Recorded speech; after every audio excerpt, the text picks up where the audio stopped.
Hello and welcome to my Rust meta guide.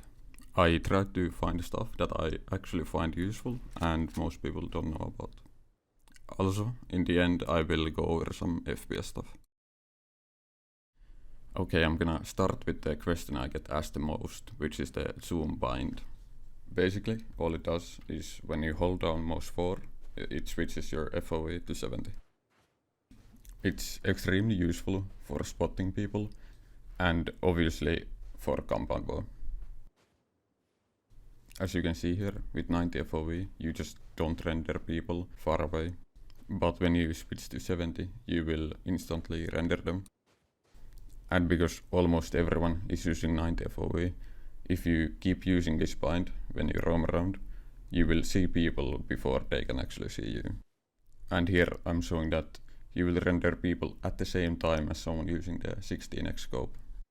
And obviously it also makes using compound bow way easier at long ranges. This second bind is very useful for people who do a lot of boat farming or diving. The idea behind this one is that when you change the water quality setting in game, you can actually see through the water for a moment. You use it by spamming between the two keys you have the water quality binded to.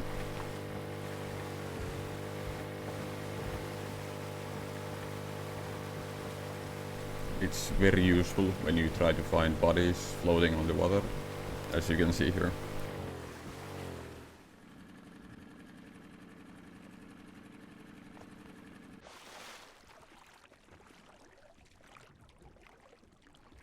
It also works when you are diving, which makes it very useful for finding the underwater boxes and looking out for boats.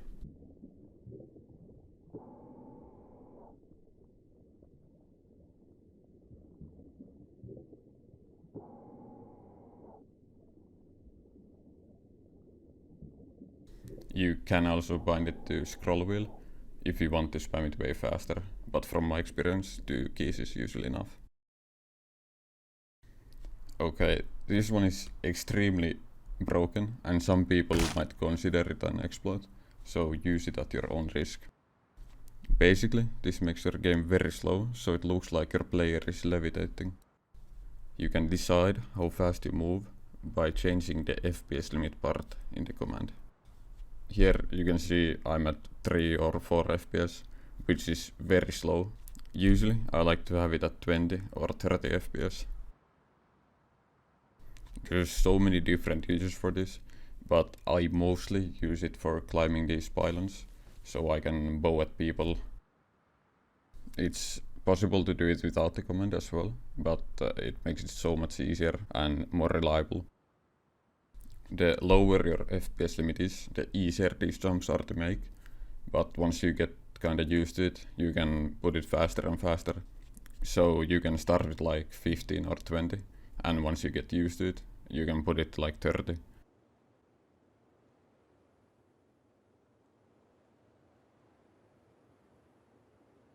If you have watched any of my videos, you know that this is extremely good place to bow at people, but it's also very good place to sit with like Silence Bolt or M2. They're running. They're running. Hit one. I'm also. I killed the guy. I'm with motherfucker. You can only get to the top of the pylon on these slightly tilted ones. On these straight ones you can get almost to the top, and I'm showing here the spot I usually use.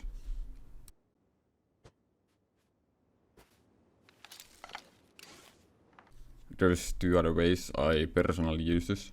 First way is that every difficult jump in this game is way easier to do with this. And the second one is boosting your teammates.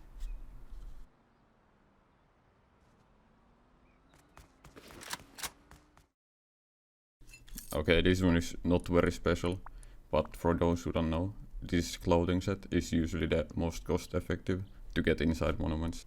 It only takes like 50 cloths and a couple of minutes to craft, and you don't need level 1 or any blueprints to craft.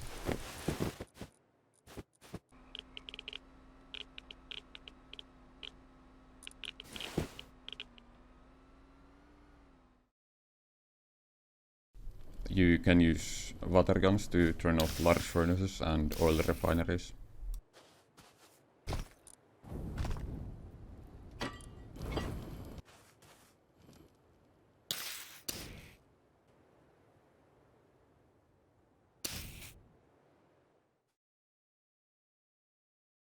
If you don't have HV rockets and a mini heli, you can very easily break scrap helis with only fire arrows. It only takes like 24 arrows to blow up the heli. And also you don't make a lot of noise while doing it, so people in the base might not even notice it.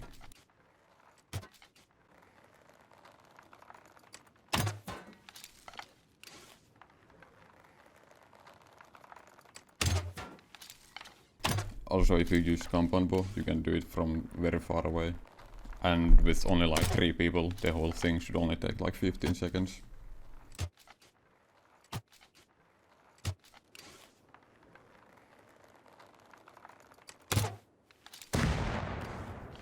Mini helis take only like 18 arrows, and there's other stuff like panther boxes, which take like 6 arrows.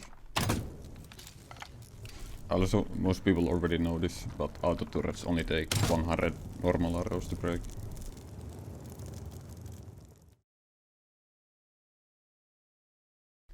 When you start on a new server and you're trying to farm stuff for the base at Outpost, and you need to go outside the safe zone but you don't wanna risk losing the stuff you have on you, you can suicide inside the safe zone, and as long as you have at least 1 high quality metal on you, it will take 1 hour for your body to despawn. This way you can respawn back outside and farm more stuff, and all of your original stuff will be safe.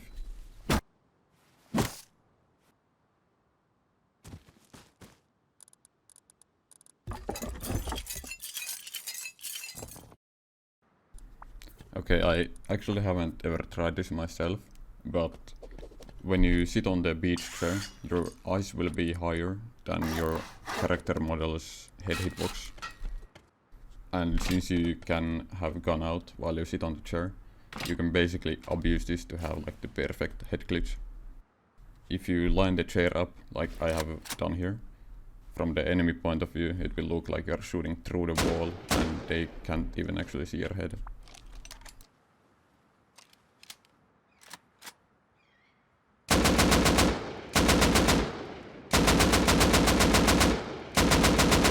I guess one good way to use it would be to camp someone's base from a tower, but as I said, I have never used this myself.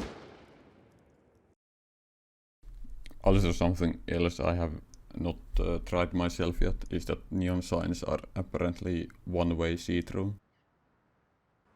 I'm pretty sure this will get fixed soon, but for now I'm sure you can come up with some creative ways to use this.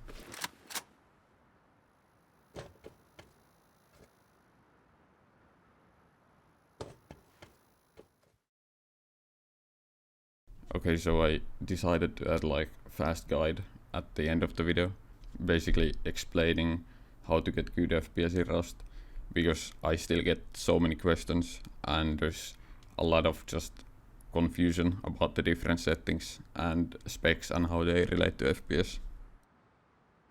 So here I'm gonna go quickly over the settings and explain what you should use and show how they impact your FPS. So starting from options, basically all of these are personal preference, except maybe max gibbs, which you can set to -1 through console. Next in the user interface, there's 2 settings that impact FPS. One is the inventory character model, which gives you more FPS in the inventory, but I don't think there's any point having the model off.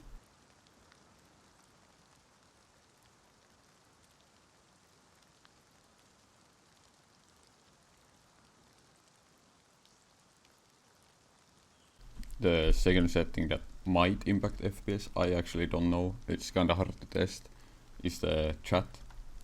My guess is that if people spam it a lot, you might see a small drop in your FPS, but also I think it's kind of pointless to have it off just for that reason.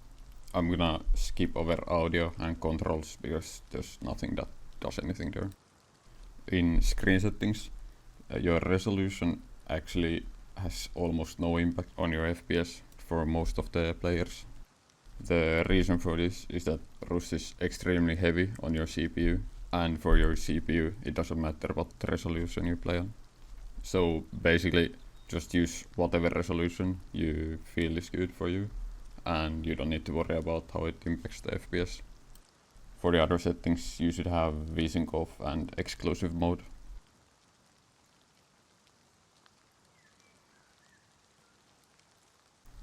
Okay, in graphics settings, graphics quality, I think anything from 0 to 4 is safe for most people. The reason I wouldn't go for 5 or 6 is that at least before I used to get small FPS drops on that. I don't know if that's still the case. You can test it for yourself, and if it works, it works. If you just want to be sure you get the best FPS, go for 1. I mostly just use 1. Sometimes I use 3 if I want my game to look a bit better.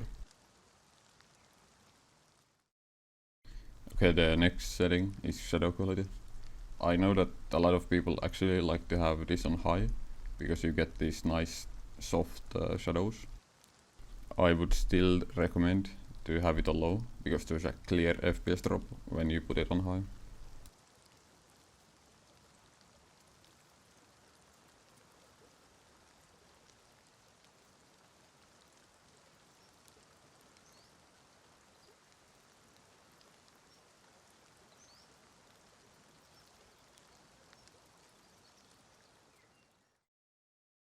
The next 5 settings should be left on the lowest, and shader level is again like personal preference.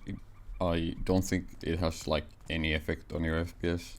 I think I always had it on the lowest myself, but I know that a lot of people like to have it on the 200. This gives the game like very clean look, especially on the snow, and it might be easier to spot people. You can also just have it high if you just want the best visuals. The next important setting is the draw distance.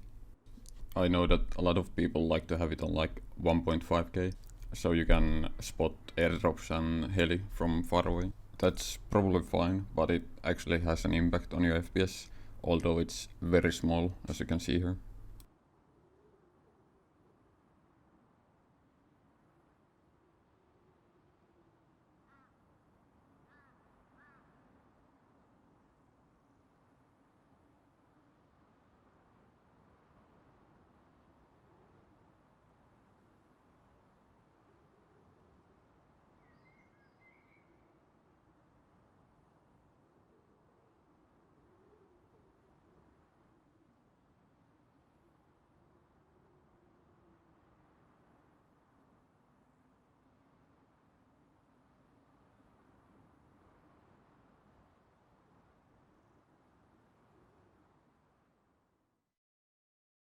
After that, the only other setting I would recommend using is the max stream meshes.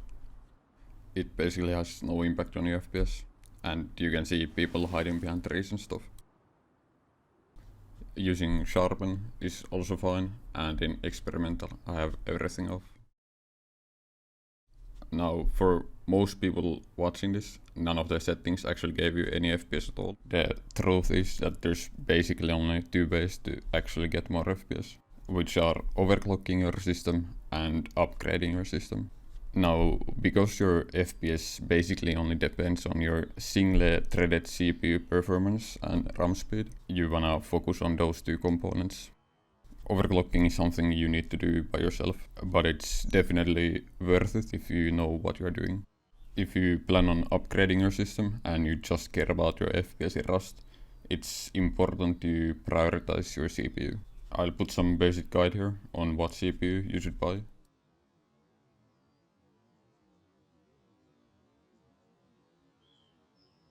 And RAM is easy, but I'll give some basic guide here.